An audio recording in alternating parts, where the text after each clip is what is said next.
Welcome to the AFL Outer East Premier Footy Show for another week. Lots to talk about in the world of the Outer East Premier League. My name's Dan Lonergan. Matt Footy is with me as well as he is every week. It's a great pleasure to be here at a brand new facility, the Monbulk Sporting Centre. Their new club rooms are up and about, and gee, they look absolutely fantastic. I've talked about my love of many of the facilities in this competition. I love Beaconsfield, but I'm going to divorce them and say that Monbulk is my new favourite pavilion. It looks a treat, and they'll be watching plenty of great footy and great cricket here as we're in the third umpire's room. They've got the cricket club on a board in front of us and behind us as well, as you can see. And Matt Foddia, what a magnificent facility this is. Yeah, it's fantastic. Looking forward to not having to bring the van out here for games in the future, Dan, and being able to sit up here on the balcony. And it's a bit chilly up top, icy cold winds of winter, but fantastic facility. And Monbulk flying high both on the field and off it. Well, we'll talk about Monbulk a bit later because they're in Division 1, but let's look at Premier Division. There were wins to Berwick, Beaconsfield really starting to find their range, Wandon, and everyone at Wandon will tell you they're back, and Woori as well. Firstly, though, Matt, before we look at the games, any injuries, which is always a real concern, isn't it? Yeah, well, obviously the rumour that Harry Money's ankle was a bit dodgy, but by all reports, the coach has given me the nod that he should be good to go, and we'll probably find out a bit more about that in a second. Nothing that I've heard come across my desk. Not often that injuries do come across my desk, Dan, but nothing I've heard about. Beaconsfield's still good enough. I mean, Harry Money's just one player, but if he's not there and we're not saying he's out for a long time, as you said, the club have indicated he won't miss much football, but if he's out for a while, can they still kick enough goals to win games? Berwick, yeah. In fact, instead of... I meant Berwick, yes. I was just making sure, Dan. Berwick aren't really their games as much as Reece Nisbet's supposed to bring, or Nisbet is meant to bring this sort of new attacking wave of footy. I think they've resorted back to what they know works after that round one loss to Wandon. So I don't think Harry Money will be a massive loss, as much as a goal sneak and a star at that. They've got players like Tim Gunn. Jalliman Turner's been getting on the score sheet, playing sort of half-back wing in recent weeks. So I think Berwick will be fine with that. If they were to lose a couple of midfielders, that would hurt them, because that's where they win the game around the stoppages. They'll find a way to kick enough goals to win a game. Well, looking at the last round, Beaconsfield, 2 in a row, 10-17-77. Far too good for Linda, 5-8-38. Woori thrashed Hillsville, 18-11, 119-7, 5-47. Wandon know how to score. They don't really know how to defend. They're often conceding big scores, but they scored a huge total, 26-21, 177 over Upwey Tacoma, 15-11, 101. And the word is that they're saying they're back after battling early in the season and struggling with this new competition. And Berwick were too good for Cranbourne, winning comfortably in the end by 28 points. And Cranbourne have been good against most teams, but it's a little bit like the Sefnal comp, isn't it, that Berwick and Narre Warren again seem to have their measure, Matt. Yeah, it was ill discipline that probably hurt them. The game was quite tight early on. I believe it was 1 point at half time in Cranbourne's favour, and I think they only scored one behind to about 5 goals in the third quarter, and they were playing a man down. So in the Outer East, a yellow card is a sending off for 10 to 15 minutes. I'm not sure which one it is, and Luke B. Hugo was reported for striking, and that left Berwick with the one-man advantage, and they made them pay. And that's the difference in the end. I think Cranbourne won the last quarter in the end, but the damage was done in the third term. So Steve O'Brien told us last week that the Woori game, they lost due to ill discipline. It looks like they've lost the Berwick game due to ill discipline as well. As I said, they're going well, but he'd be a bit disappointed. Probably not going as well as they would have liked. Yeah, only Steve will know where he sees his side at. Of course, he'd be disappointed with the loss to Berwick, one of the arch rivals, as everyone will know. But I don't know, mate. Cranbourne will be probably not too fussed at the moment. They look like they're a sure thing to make finals. Once you're in finals, that's what really matters for Cranbourne. Steve O'Brien's a pretty confident man, so I'm sure nothing will have knocked him off, and he won't be doubting his system. He'll just probably try and find the chinks in the armour, which at the moment seems to be blokes losing their cool. Are you concerned, though, with this new competition? It looks like Berwick and Narre Warren are again head and shoulders like they were in the Sefnal. Well, concerned because you like to see equality, but we've already seen that home ground advantage can play a part. Wandon have the attacking firepower to outscore anyone, and on their home deck they've done that. So I know Narre Warren, a couple of the guys I know there, are excited to go to Wandon and play there and see what it's like after Berwick lost in round one. So I think the first sides to learn how to play on either side ground will be the real leveller. Wandon are clearly the best attacking side of the Yarra Rangers clubs, and they've proved their firepower on their home deck. So I'm still confident they will be able to catch Narre Warren, Cranbourne, Beaconsfield back in the back end of the year. So that's why this sort of fortnight coming up is really important for them when they need to bank wins against Hillsville and Alinda. So that's where they're at. I wouldn't be too worried.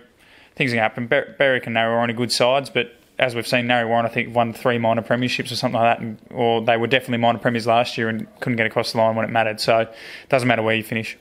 Former Melbourne AFL player James Magnet came to his AFL career late. He came to this season late for Berwick, was an important member of their premiership side last year, in the last year of the SEFNL, and he caught up with the coach after the game.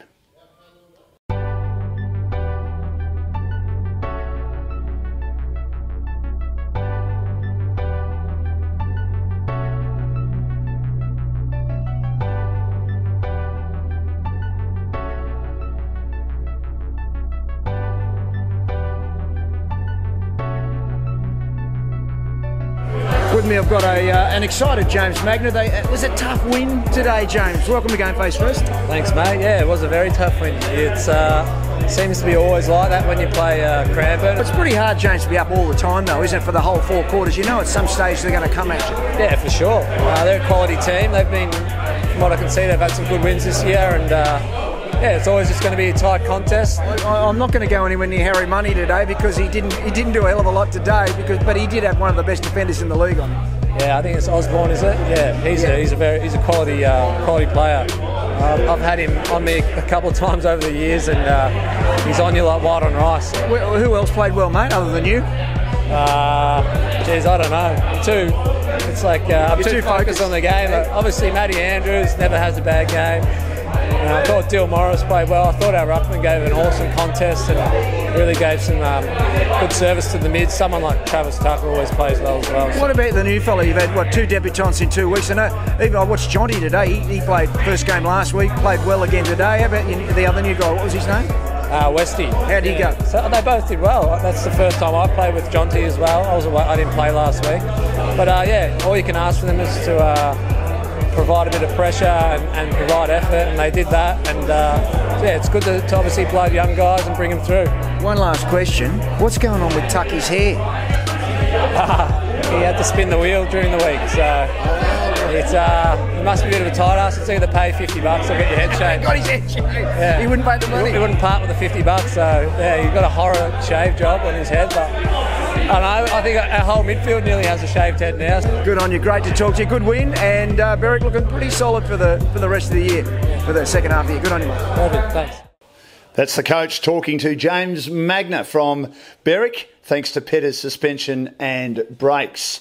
And he's been a handy addition again, even though he's not really an addition because he's been part of the club for a while, but he just likes to return 4 or 5 rounds into the season, doesn't he, Matt? Well, I think he's sort of living the dream. It's the equivalent of a 100 in a losing side, to quote the great cricketer. He's just sort of swanning in, doesn't have to do a pre-season, misses the early rounds, and by the looks of it, he's going to just line up in another final series, and he's doing it perfectly, James Magner. It's very smart. Do you agree with that? I mean, I've got an issue with that. I think that if you're going to play, you play the whole year. There are guys that would have been thinking, I would have thought at the start of the year, that with James Magner gone, maybe I could replace him and be a regular member of this side. As soon as James Magner comes in, because of who he is, because of his experience, the fact Matty's played league footy, he automatically walks in. That's on the club, I agree with you. If I was a twos player or someone who's playing a bit role, I'd be frustrated. A man who didn't do all the hard work in the pre-season, again, he may have done. I'm just going off the mail I've got. Of course you'd be frustrated, but that's the club. If you're really frustrated with it, you'd take it up with the coach and the footy sort of management. And then if it's something you're really annoyed at, you can move clubs. There's definitely clubs in the Outer East that would like to have a couple of Berwick sort of bit part players, or Division 1, but also the lower end of Premier. So if they're really frustrated by it, but obviously guys like playing at Berwick and stuff like that, so it outweighs their frustration. But I agree with you, in a professional landscape, and if it was me, I'd be quite frustrated if I was that man ready to replace him.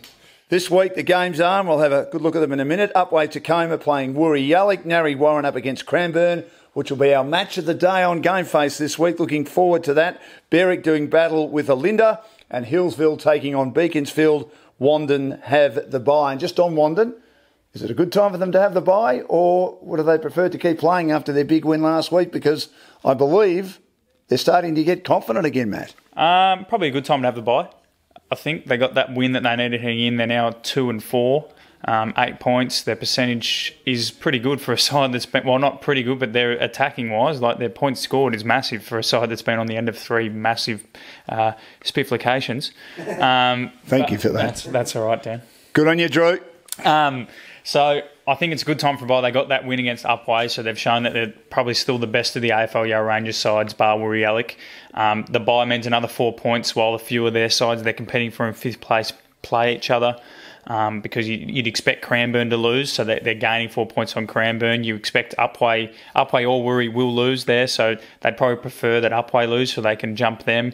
So it's a good time to have the bye, and then they come back with Alinda and Hillsville, 2 winnable games for them. So, like I said, they'll be pretty happy with the bye. It's a guaranteed 4 points. I know everyone gets it eventually, but it's a nice time to get those 4 points.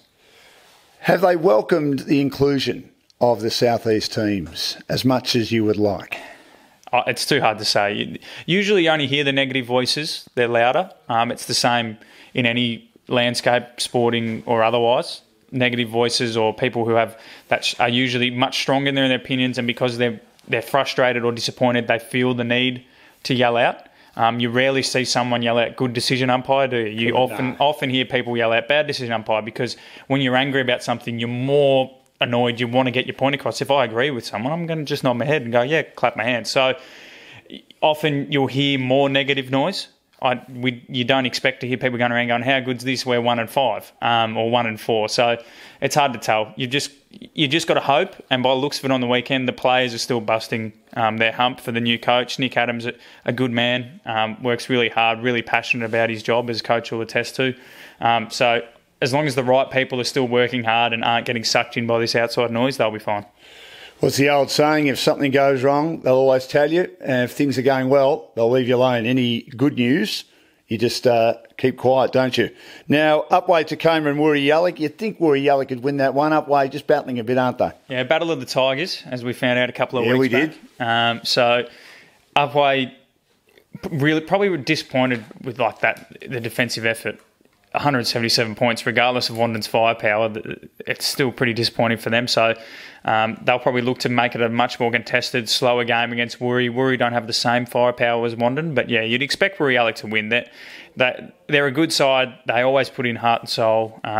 They've got plenty of young talent. Zach Munkhurst kicked 5. Hayden Smith won the Dreamtime medal. So Woori-Yallock will definitely, I was about to say the Tigers for me, Woori-Yallock will definitely win that one against Upway, I think.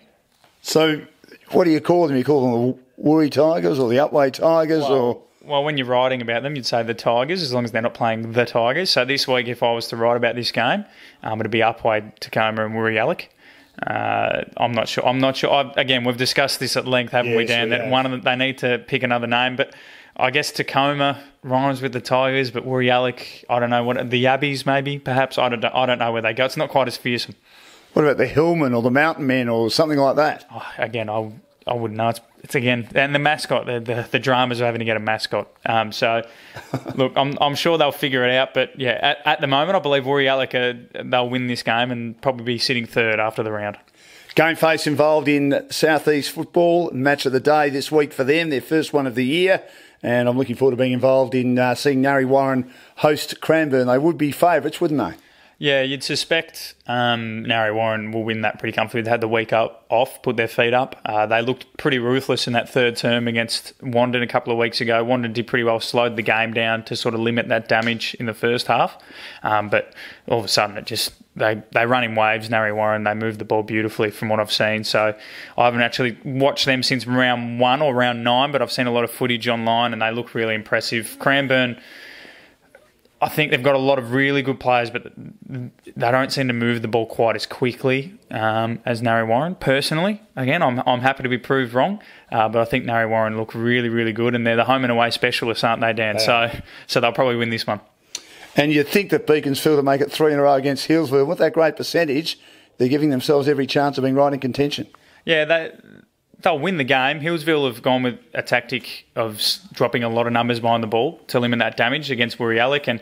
And by the sounds of it, Woori-Yallock on the weekend would get 5 or 6 entries in a row, and then the 7th one would be the final nail in the coffin. They'd kick a goal. So Hills will continue to put up a good fight, and like I've said every week, their win is just around the corner. But Beaconsfield, a couple of men out, according to the Eagles fans. But yeah, they'll win 3 in a row, 16 points with a massive percentage. They'll be putting a lot of pressure on the likes of Woori and Cranbourne. And it'll be pretty tough for Linda against Berwick. Berwick always hard to beat, but particularly hard to beat at home. Yeah, but Linda, again, they didn't win, but they'll have taken a lot of confidence from their performance on the weekend. Brendan Donovan's men sort of kept it very tight. They were in front at half-time, got a good early start, showed a lot of really good signs. Nick Creeley from the Pakenham Gazette wrote that he's tweeted that he heard some really good things about them. Beaconsfield themselves said it was a really good contest. Probably just, again, that lack of fitness on the bigger grounds hurt them, and probably just the quality of a couple of key forwards. James Charge is by reports back, or if not back soon. So Alinda going okay. I don't think the score will be quite as big as it was against Wandon. As we spoke about, Wandon's strength is attack, Alinda's is defence. So Alinda might be able to keep it tighter, but yeah, Berwick will probably win with or without Harry Money. Yes, I certainly agree with that. Okay, let's take a look at the way the ladder is shaping up, and Narry Warren on top. As you say, the home and away specialist, Matt, great percentage on 24 points, ahead of Berwick by 32%. Berwick also on 24. Woori Yallick on 20 points with not a great percentage, but at least if they keep winning, they'll be right in contention for top 3. Cranbourne, 16 points, percentage of 178. We've spoken about Beaconsfield, right in the mix now, and in the top 5 for the first time, the Eagles with 156. And then also on 12 points, but a poor percentage, the Upwey Tacoma Tigers, 69%. Wandon, with just the 2 wins, but they'll go to 12 points this week with the bye, getting 4 points for a bye, a percentage of 66. Then Alinda, Ferny Creek and Hillsville on the bottom with a poor percentage, but they'll get obviously some points for a bye, but I hope they can get a couple of wins later in the season. Well, let's have a little bit of a chat about a couple of topics that are occurring in the league or occurring in local footy. If you don't mind, Matt, I've had a beef all year, and since I've been involved in covering local footy with GameFace over the 12 months, I think it's good, the point system and also the salary cap, but I'm concerned about the inconsistency of it. I don't believe that if you, and I know Berwick have got these players who've come back to play for the club, they develop these youngsters like Ash Smith, like Travis Tuck, like James Magnan, they've gone away and played league footy. It's not just Berwick, there are a lot of clubs in the same boat. In the MPNFL, which I cover extensively, you've got Mitch Hallahan, who's involved with Sorrento, and he came back to that club after spending some time with Hawthorn and Gold Coast in the AFL, and there are a few others. They come back as 1-point players. My beef this week is, and I've always said this on the record or off the record, that if you're an AFL player, and I know that that club has developed you originally to allow you to be good enough to play league footy, and then you go and play with one of the TAC Cup teams or the old TAC Cup competition, but you then go and play league footy, you get a chance to be a professional athlete. I think if you come back to your original club, it should be at least 3 points. And if you're going to another club, maybe in the same league, it should be 6 or 7 points. How do you feel about that? I understand your rationale and your reasoning behind the points there. Of course, for those who don't know, the point system, each team has an allotted amount of points. It's different in each league. It's usually about the 40 mark. The stronger the league or the stronger the team, they might be given a restriction and vice versa. You get 1 point if you're homegrown, 2, and then I think 6 is probably coming from an AFL club, and then so on. If you're a good player at another rival club, it's 4 or 5 points, and each year you play at a club, you lose a point. So if, for example, if Lance Franklin were to come to Monbulk next year, he'd start as a 6 or a 7, and then in 7 years' time he'd be a 1, and he probably would have kicked nigh on 1,000 goals in those years. Great for the competition. Oh, it'd be fantastic. And why wouldn't he want to play out here, Dan? Back in the Hawks jersey. Exactly. And as a Hawks man, I'd love to see it. But I understand what you're saying, but you can't. I just don't think you can penalise clubs for developing good juniors and being lucky enough to have AFL players. As much as I understand where you're coming from and that it's unfair, for example, Berwick the other week had 3 AFL players and they took 3 points off their points tally. It's you can't discipline teams for having a good junior program or stuff like that.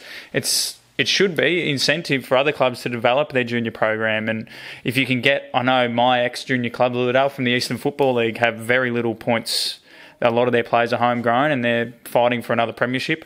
Berwick are obviously doing the same. I think it gives more incentive to clubs to develop their juniors, their 1 point players. If you put the effort in at the ground and work it up, it should help you out in the long run rather than an unsustainable model where you have to try and grab players from other clubs. And I think Monbulk are one in the Outer East that are doing it really well themselves. I know they're not a premier club, but they're doing it really well themselves. Well, people are going to have different views on that. I just believe that if you've played league footy, you should at least have 2 points on if you go back to your junior club. But opinions are like backsides. That's why we love the game. We've always got an opinion on it.